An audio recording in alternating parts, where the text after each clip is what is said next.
کسی بات کے اوپر اگر امت کا تعامل چلا آتا ہے، یعنی صحابہ و تابعین کے دور سے لوگ اس کو اہمیت دیتے رہے ہوں اور اس پر عمل کرتے آئے ہوں، تو محض اس وجہ سے کہ بھئی اس کی سند ضعیف ہے اس کو رد نہیں کیا جا سکتا۔ اس لیے یہ بات تو غلط ہے کہ شب برات کی کوئی فضیلت نہیں، کوئی اہمیت نہیں، یہ بات تو درست نہیں ہے۔ البتہ لوگوں نے اس کے اندر کچھ اپنی طرف سے چیزوں کا اضافہ کر دیا۔ حقیقت تو صرف اتنی تھی کہ اس رات میں چونکہ اللہ تبارک و تعالی کی خصوصی رحمتیں متوجہ ہوتی ہیں، لہذا بندہ ان میں اللہ تعالیٰ کی طرف زیادہ سے زیادہ رجوع کرے، نفلیں پڑھے، تلاوت کرے، ذکر کرے، تسبیحات کرے، تو یہ تو بات بالکل اپنی جگہ درست تھی۔ لیکن بعض لوگوں نے اس کو آگے بڑھا کر اس میں کچھ اعمال تجویز کر لیے اپنی طرف سے، جو نہ قرآن میں، نہ حدیث میں، نہ صحابہ کرام کے عمل میں، نہ امت کے تعامل میں، ایسی چیزیں اپنی طرف سے بڑھا لی۔ مثلا ایک زمانے میں پہلے یہ ایک رواج ہو گیا تھا کہ اس رات میں خاص نماز پڑھی جاتی تھی، اس کا خاص طریقہ تھا، اس کی خاص رکعتیں تھیں، اور یہ کہا جاتا تھا کہ بھئی اس قسم کی نماز پڑھنی چاہیے شب برات کے اندر۔ کوئی خاص نماز اپنی طرف سے بنا کر شب برات کا اس کو لازمہ یا خاصہ قرار دے دیا گیا تھا۔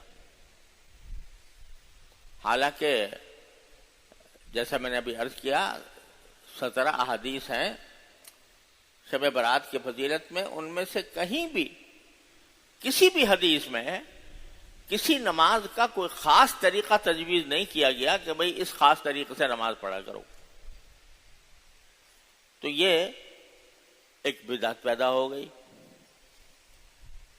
بدعت کس کو کہتے ہیں؟ بدعت کے معنی یہ ہے کہ ایک چیز جو نہ قرآن نے حکم دیا، نہ رسول کریم صلی اللہ علیہ وسلم نے حکم دیا، نہ آپ نے اس پر عمل فرمایا، نہ صحابہ کرام نے اس پر عمل فرمایا، اور اس کو یہ سمجھے کہ یہ بھی ایک دین کا حصہ ہے، دین کا حصہ بنا کر اس کو دین میں شامل کر دیا، اس کا نام ہے بدعت۔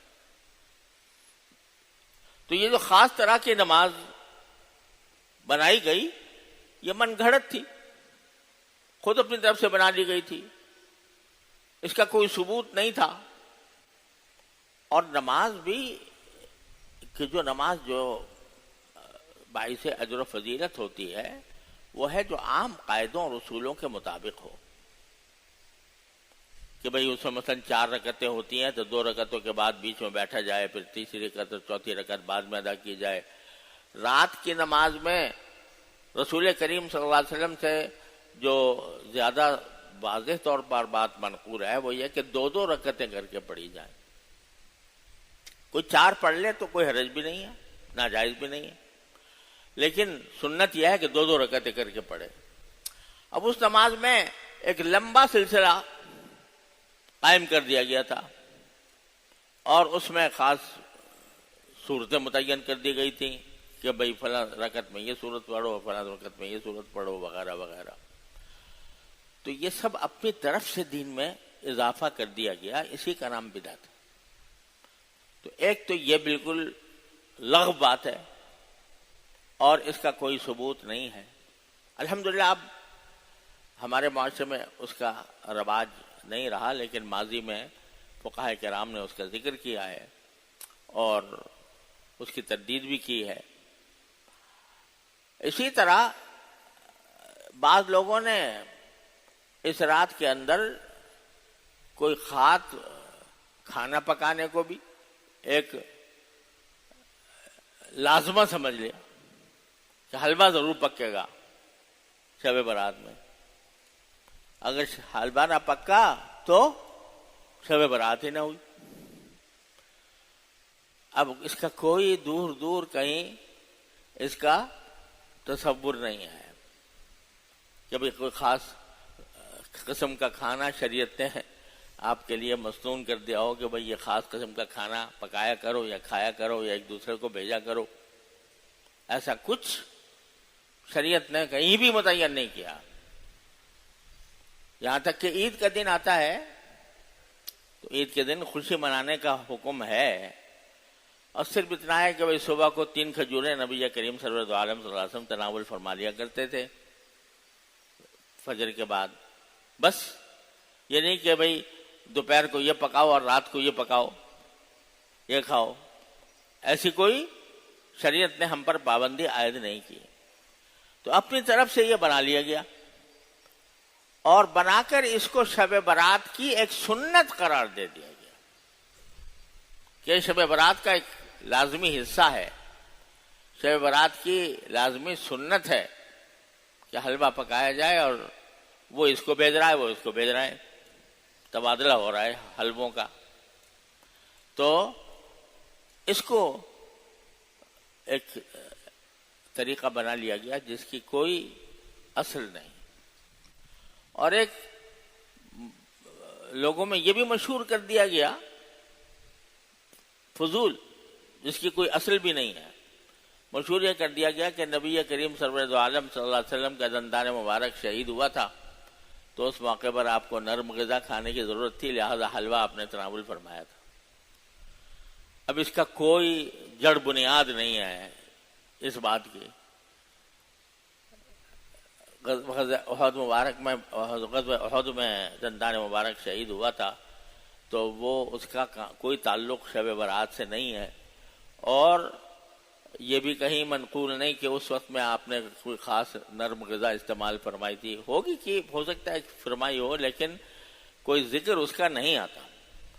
تو ایسی فضول جھوٹ موٹ روایتیں گھڑ کر کسی چیز کو معمول بنانا یہ بھی شریعت کے مزاج کے خلاف ہے، اس کی بھی کوئی اثر نہیں. اور اس سے بھی بدتر جو رواج پڑ گیا، اللہ کا شکر ہے اب اس میں کمی آ رہی ہے کہ بھئی اس میں آتش بازی کی جائے، اس میں چراغاں کیا جائے اور آتش بازی کی جائے، اور اس آتش بازی کے اندر ہر طرح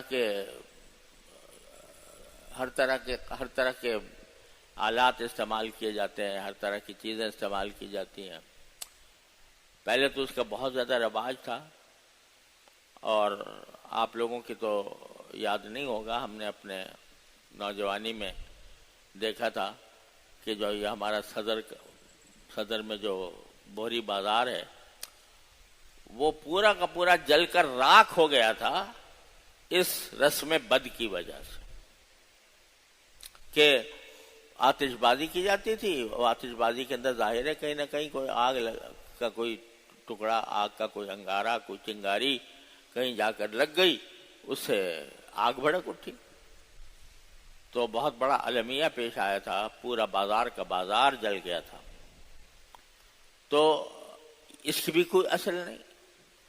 یہ در حقیقت کچھ ہندوانہ رسمیں ہمارے معاشرے میں در آئی ہیں اس وجہ سے کہ سال سال ہم نے ہندوستان میں اس طرح گزارے کہ ہم ہندوؤں کے ساتھ رہتے تھے، تو بہت سی ہندوانہ رسمیں بھی ہمارے اندر آ گئی تھیں.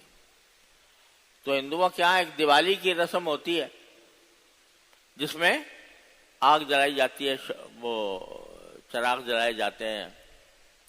تو اسی سے شاید متاثر ہو کر مسلمانوں نے کہا چلو ہم بھی یہ کام کرنا شروع کر دیں.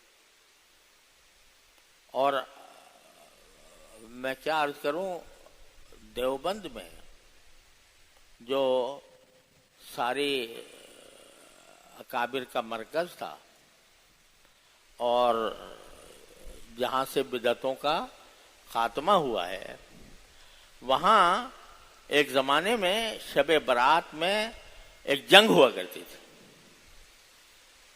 باقاعدہ جنگ. شہر کو 2 حصوں میں تقسیم کر لیا جاتا تھا، ایک حصہ ایک فریق اور دوسرا حصہ دوسرا فریق، دونوں کے درمیان جنگ ہوتی تھی اور ساری رات جاری رہتی تھی. ہمارے اکابر علماء دیوبند نے اس کے اوپر نکیر بھی کی، لیکن یہ سلسلہ اللہ کا شکر ہے وہ بند ہو گیا قصہ. تو غلط طرح طرح کی چیزیں شب برات کے ساتھ منسوب کر دی گئی ہیں جن کی کوئی حقیقت نہیں ہے، اور نہ صرف یہ کہ حقیقت نہیں ہے بلکہ ان کو ان میں سے بعض چیزوں کا پر عمل کرنا الٹا گناہ کا موجب ہے. یہ آتش بازی اسی طرح کی چیز ہے.